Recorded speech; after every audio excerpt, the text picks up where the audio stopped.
Trump has surrendered. The Atlantic reports Greg Bovino has lost his job. He is being pulled out. He has been ousted from his role as commander at large. Will be returning to El Centro, with others just saying outright he may have been fired. Now, Tricia McLaughlin says he is not relieved of his duties, but he is being pulled out. Tom Homan is being sent in, and I believe I don't know, I have the posts from Trump. I got so many posts, so much stuff is going on. We have this post from Donald Trump who said, I just had a very good telephone conversation with Mayor Jacob Frei of Minneapolis. Lots of progress is being made. Tom Homan will be meeting with him tomorrow in order to continue discussion. Thank you for your attention to this matter, President Trump. And then I don't know if we have, there's an additional post he made where he said Trump says he received a call from Tim Walz and that they were negotiating and Tom Homan was going to come in and help settle this down. So it is largely being viewed as an overt surrender, the removal of Bovino, Homan being sent in to negotiate with the local government. Looks like Trump has standing down. I hate the idea of any perceived weakness from the administration.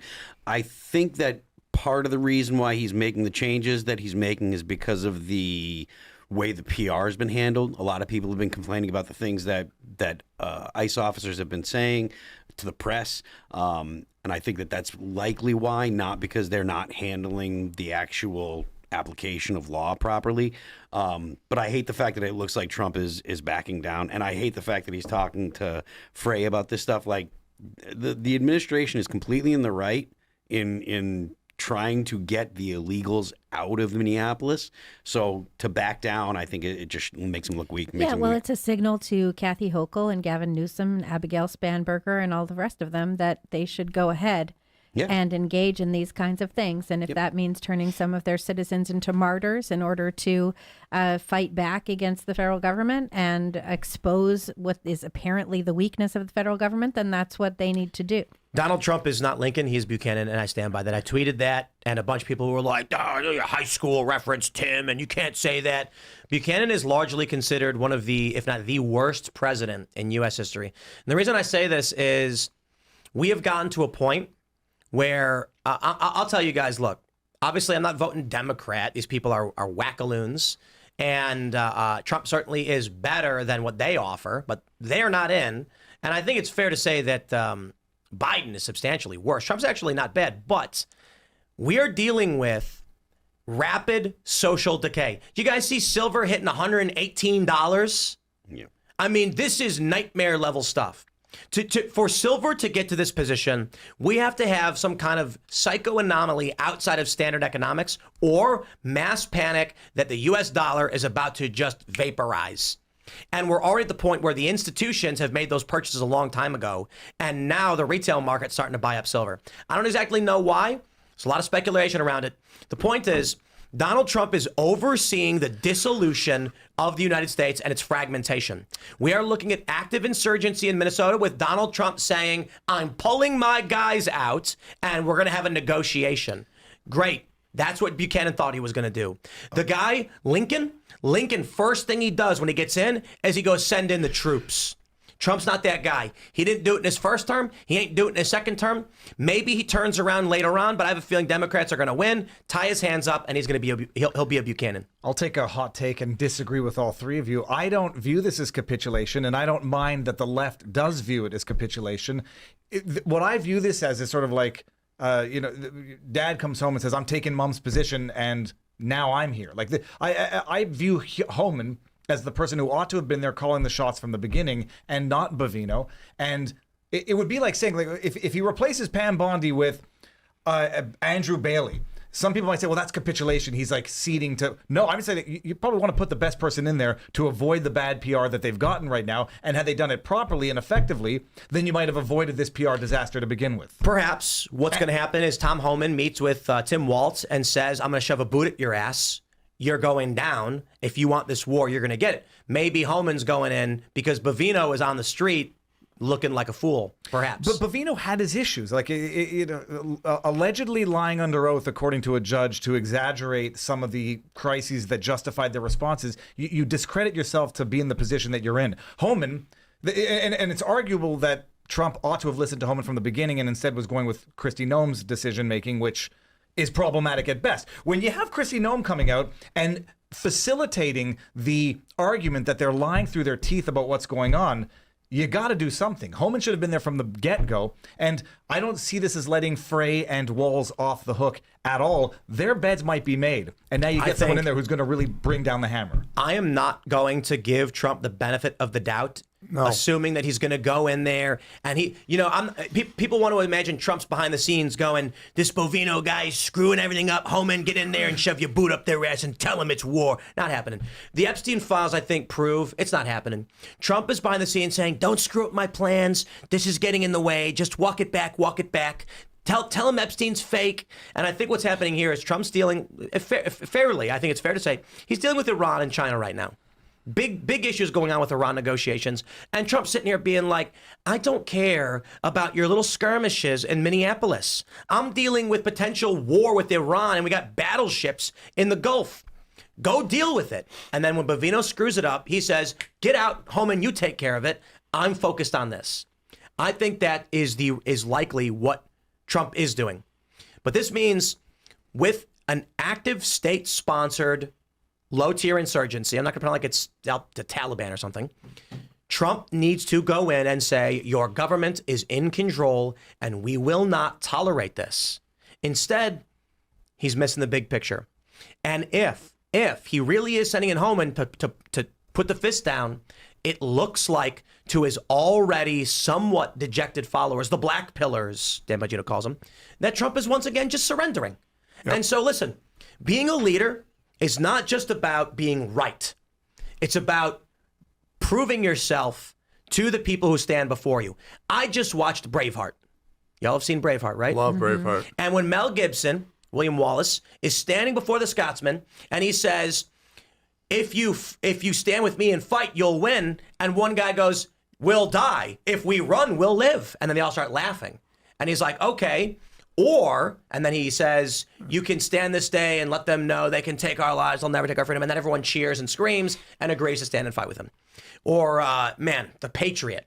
Talk about the best movie ever. Sometimes all you need in that scene when everyone's breaking and Mel Gibson's character grabs the flag and screams no and runs forward and they all watch him and they turn and run. Maybe he's wrong, but people see that and they see inspiration. And what I see right now with the Epstein stuff around Trump, and again, this is very much Beltway insider stuff. We know there's a viral post. People care more about the Seahawks than they cared about what's going on with ICE. In the political space, those that are most active, those that are most willing and likely to support, have watched Trump falter again and again.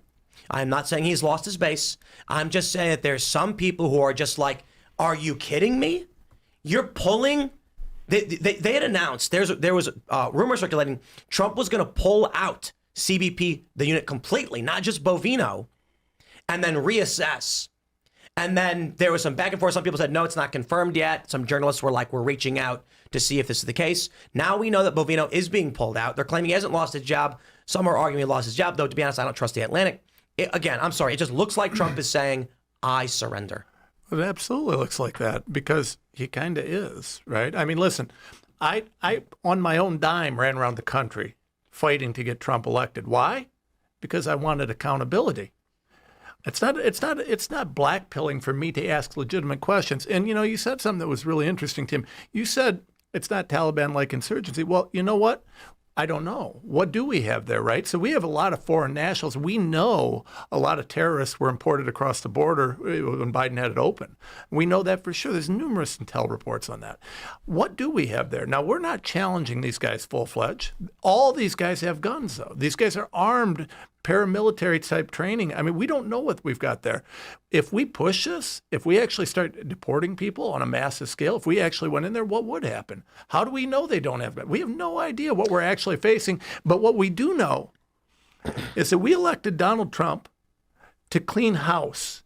We had elected Donald Trump because we wanted accountability for Democrats, for Republicans, for anybody who was breaking the law. And what we've got is weak-kneed, wussy rear end response. See, I caught myself there.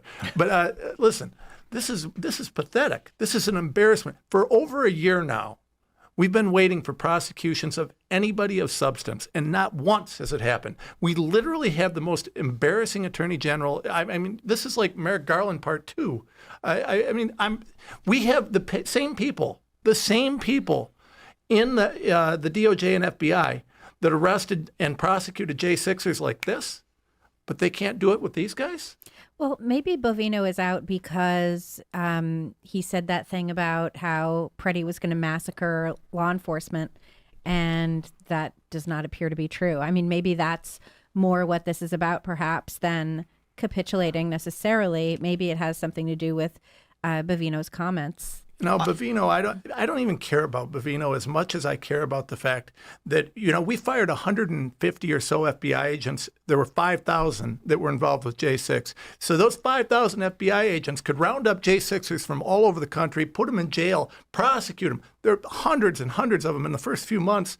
But we have a legit insurgency here, a legit insurrection, and we've got nothing. I want to stress this too. J6 was before Biden gets in. And as soon as he gets in, within months, they're locking people in solitary confinement. Immediately. Finger snap, Biden got these people in jail.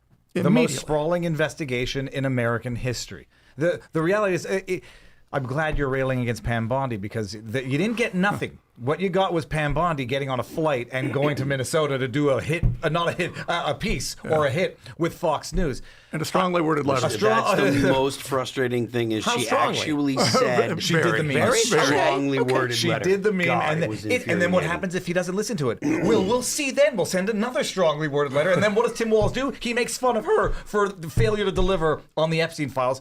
I don't mind this. I don't see it as capitulation. Holman is the stronger one who should have been there in the first place. If he's going to reposition and get the right people in charge, maybe Bondi's next. But he's got to get the right people there. There's no point going in there and making 5 more martyrs out of different people who are going to be very, who will be celebrated for having been murdered. Are you telling me that I got to run for president of Viva? Are you saying I have to go do it because no one's getting a job done? Well, first of all, we thought there's time for Trump yet. And then we've got J.D. Vance, who I think probably sees more of the complaining from the base than Trump, who seems to be shielded to his own detriment. But you got a guy coming out and saying he was lying about Preddy, embarrassing everybody who repeats it afterwards. Stephen Miller's got to be embarrassed. Yeah. Christy Nome, if she's relying on that's got to be embarrassed. Well, and then you make the administration look like the liars that the left say you are. They're trying to play the left's game. It doesn't work because the opposition to the left is because of their cult. The left lies all the time. Everyone else gets mad. So what happens is they say, then let's play the same game. Trump truths out that that the agent, Jonathan Ross, got ran over and is lucky to be alive. Okay, come on. That's not Bovino who said that. This is presumably Trump's policy because Trump's the one who said that nonsense. And then you get his administration all repeating the same nonsense. I think they were like, hey, if liberals lie, why don't we just lie? And then they found out the only reason they have support is because their base hates liars. No, I think the guy who got hit by the car, he did get a little more injured than we initially thought. Yeah, but Trump said he got ran over and he's surprised he's alive. And look, he could have been killed, but nearly ran over. Set that aside. Look, there's no capitulating in stopping to make mistakes and then reassess and look, Pam Bondi said they sent subpoenas for Frei and Walz. I'm sure something's going to come of that, #not, but it might be an indication that Trump understands the wrong people are not doing the jobs right now, and it's time to put the right people in. So let me give you let me make a case here. So do you remember back when Ukraine sent the drones to assassinate Putin? Yeah. And do you remember afterwards they said to Donald Trump, Trump, what do you think about them trying to assassinate Putin? He says, what? I don't know anything about this, right? And then later, there was another incident, right? Ukraine sent drones and they attacked Russia's nuclear fleet, which, could have caused nuclear war, right? Yeah. So we've got 2 instances. And in both instances, they asked Donald Trump, he says, well, I don't know. I haven't been briefed. I don't know anything about it. So, and this is a fair time later, right? 2 instances that could have resulted in global nuclear war. And no one bothered to tell the president? That's the kind of thing you interrupt a meeting for, right? It's global nuclear war. Maybe we should interrupt a meeting. Now, I've been talking about this, and I'm going to tell you guys, I I don't care who wants to call me out and say it's BS, because I'm not going to tell you my sources. I've got more than one source in the White House, senior officials. They've told me over and over again. We get the same story over and over again. Pam Bondi, Susie Wiles. Susie Wiles is the gatekeeper. She keeps the only thing Trump gets is what Wiles gives her. And anybody that speaks out, like me, well, you got no access. You are cut. You're a black pillar. You're a monster. You speak out against Susie Wiles. And when I dropped the initial stuff on Susie Wiles, because I was asked to investigate some alleged campaign corruption during the campaign, I was asked by friends of Donald Trump because they're worried about him. So I look in, and I keep seeing these things that just don't add up. And I'm not going to make any accusations, get myself sued here, although I've got the evidence to keep myself out of trouble if they want to try it. I looked at some funky things happening. Well, it kept going back to the same people. I'm going to tell you right now, Wiles is blocking. Nobody gets access to Trump unless it's through Wiles. This whole thing, I don't think Trump even knows what's going on. I don't think he's getting proper information. I think because this is not the guy that we fought for. This is not the guy who came in 2016. He's got a bunch of crooks around him, and until he wises up, and ultimately he's the boss. He's the boss. So until he wises up and figures out, hey, I got a bunch of crooks around me, and gets rid of them, this is the kind of crap we're going to get. No accountability, useless Pam Bondi, Pfizer Pam Bondi, who worked for Pfizer, right before she went in. And by the way, did you know that Pfizer Pam Bondi, right before she worked for Pfizer, she represented them in the year before she went in as AG. Do you know that on the first full day of her work, she changed enforcement priorities in the DOJ, and suddenly 2 OFAC investigations into Pfizer disappeared her first day of work. That's the most substantial work she's done since she's got there. She was counsel in 2021. They and 2024 through a separate firm. And they are not reinstating Brooke Jackson's Ketam fraud lawsuit against Pfizer, and which was a Biden-era dismissal. I agree. Bondi she's not just the weakest link. I mean, arguably the most corrupt link. The problem with what you're saying is that this was the exact same criticism everybody leveled in Trump's first term, and the problem would be if he hasn't learned the lesson from the first term, or if he just has more disguised wolves in the henhouse. Who do you like better for AG? Oh, Matt Gaetz. Yeah, well, for sure. Absolutely. No, Yeah. absolutely. Everyone's going to make the potato good. file joke now and accuse him of and there might be some substantial corruption behind that whole story because I know the details of that whole story. But he would have been better. I mean, quite clearly. Andrew Bailey would be better. We do hear Robert Barnes would be Viva. better. we do hear an awful He was right. He was right about Bovino. I mean, I was going to say it before we went live. Bovino's out. Barnes called it. Okay. So the guy should not have been there. We do hear an awful lot more about Venezuela and Greenland and, foreign adversaries than we hear about domestic policy. And I think that Americans elected Trump primarily to say, foreign policy, we're going to put that on the back burner for a while. Let's really deal with what's going on in America. Yeah. And that is still, I think, I think that's still what we want. America first. What the hell are we even talking about? Who cares about Greenland? Well, Why are we even talking about I'm not Greenland? necessarily opposed to some sort of I love the Pax Greenland stuff. Americanus and I get the go get some strategic, more but I mean, for territory. God's our sakes. last territorial acquisition was like the Northern Mariana Islands in the 80s or something like that. Like by all means, go get some territory. Why not? But that doesn't mean that you can allow Minnesota to stage an all-out insurrection. We can't take care of Minnesota. How the hell are we going to take care of Greenland? I bet we could do a better job. Greenland is only 58,000 people, and it's a homogenous population. There's not a ton of immigrants in Greenland. If they buy Greenland for $1 million a person, I think you can get a lot of Americans to move to Greenland for $1 million. Is there skiing up there? I don't. There will be. There could soon. be. Why not? The issue is that Hot Springs. Yeah, why not? Let's go for it. The issue is that you're right, and there's been a lot of talk about foreign policy. A lot of it is arguably not in America's best interest, but arguably it is. Then you make the argument for Iran, for Israel, for whatever. RFK Jr., when he announced his campaign, he said, a country that is at war abroad will never be at peace at home, and it's because you divert resources, you divert monies. The problem is with Greenland, I'm on board with Greenland, but you've diluted support for Greenland with issues like Iran strikes and the potential for more war there, which looks like it's going to, and Venezuela. Didn't we just send like a whole apparently, like Lincoln people are brigade indicating or whatever over that way? The indicators for war are afoot, and then you have the people who elected Trump on no new wars, all of a sudden saying, oh no, he meant no new protracted wars. And America first doesn't mean America only. And all of a sudden you can't carry firearms if you're going to large gatherings of people. But we're all black It wasn't pills a for large asking these gathering. I questions. mean, let's go back to that. That wasn't a large gathering. Yeah, That was a directed attempt to impede law enforcement. Yeah. And it turns out He that put the his guy hands that on law the enforcement. guy No, that Border Patrol fought was back. looking to arrest is still at large. He escaped. So like So it was I just got to push back on that. You can carry guns to all sorts of public gatherings and protests and stuff like that, but when you put your hands on law enforcement for whatever reason, right? He put his hands on the guy. That's what caused all of the mess. I If he'd have agree. gotten up on the sidewalk and just stood back, he'd be alive today. And he would have had video footage guys, of what he thought was abuse of a person. I just need you all to see this picture of snow machines making snow in Greenland. Love it. There is skiing. This is a skilift.gl, and one of the photos is they're making snow. What's the elevation of that mountain? It looks, I mean, it looks big in the distance, but Oh, that looks pretty nice. but Tim a also, little you know, night skiing on some glaciers. I want to Why not? revise my position on Greenland. I like skiing. well, no, the issue, because it's cold doesn't mean, there's a lot of, I think there's Antarctic deserts that qualify as deserts because they don't have enough precipitation. So Right. they might be freezing cold, but not a lot of So you precipitation. can, so you make some snow and then you're good. Hey, look Or at it's that. the origin of the chemtrails. That's gorgeous. Look at that. You can see the Can you burn water it? while you're skiing. That's pretty cool.